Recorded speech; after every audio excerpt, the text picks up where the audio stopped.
Uy, diyan ka pala. Bago mo i-scroll, meron ako share sa'yo. Pero bago yan, intro muna tayo.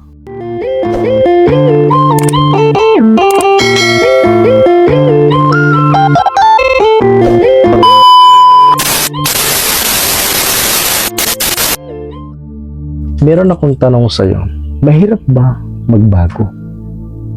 O mahirap ba talaga magbago bilang isang tao? Siguro mahirap magbago kung wala kang desisyon o tamang desisyon. Pero kailangan natin magbago kasi nga may umaasang pamilya sa atin.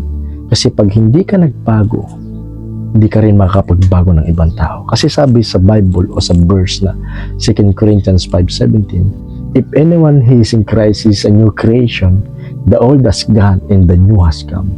Kailangan munang darating yung new come, kailangan muna natin meron igagan sa buhay natin.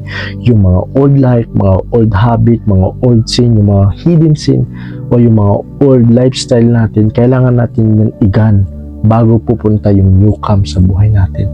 Kaya challenge ko sa iyo, Pastor, kailangan po bang ibalik o ipakita sa mga tao ang tunay na pagbabago? Kailangan na kailangan. Pag nabago ka na ni Lord, kailangan dapat halata. Kasi pag hindi halata, hindi nila makikita yung pagbabago.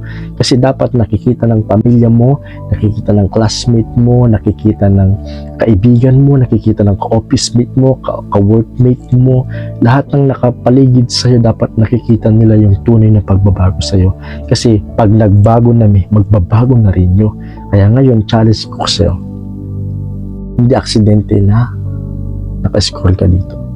Kaya sabihin ko sa'yo, you are blessed and this is the time to change, not tomorrow. Okay? God bless and thank you.